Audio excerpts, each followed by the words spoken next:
আসলে পশ্চিমবঙ্গের মতন রাজ্যে রাজনীতিটাকে কন্ট্রোল করে মূলত অ্যান্টি সোশ্যালরা, অ্যান্টি সোশ্যাল টেরোরিস্ট। এরা অ্যাকচুয়ালি এই রাজনীতিটাকে কন্ট্রোল করে, এবং এদের কাজই হলো ওই যে যখন যে পার্টি আসবে তখন ও সেই দলে চলে যাবে। ওই লাল পার্টি থেকে নীল পার্টি, নীল পার্টি থেকে সবুজ পার্টি, সবুজ পার্টি থেকে গেরুয়া পার্টি, গেরুয়া পার্টি থেকে হলুদ পার্টি। দেখুন যখন যে কালারের পার্টি আসবে এরা তখন নিজেদের মধ্যে এরকম রঙটা বদলাতে থাকে। কাজেই ওসব বিচার ব্যবস্থাও হচ্ছে বিক্রি হয়ে যায়। তার কারণ এই অ্যান্টি সোশ্যালগুলো কী করে, এই অ্যান্টি সোশ্যালগুলো যখন ক্ষমতায় আসে, এরা তো মূলত অ্যান্টি সোশ্যাল, এরা টেরোরিস্ট এরা। এবার নটোরিয়াস ক্রিমিনাল এরা, মানে এরা যখন ক্ষমতায় আসে তখন এরা কী করে, এরা নিজেদের মতন করে আইন তৈরি করে, এবং সেই আইনটাও হচ্ছে পাস হয়ে যাওয়ার পর সেটা সুপ্রিম কোর্ট, হাইকোর্ট এরা সব মানতে বাধ্য হয়।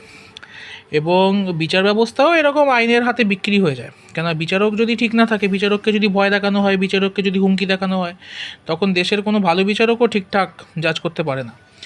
তাই এইসব এরকম যা হওয়ার তাই হবে। এখানে ভালো কিছু কখনোই আশা করা যাবে না, এবং যত দিন যাবে পরিস্থিতি আরও খারাপ হবে।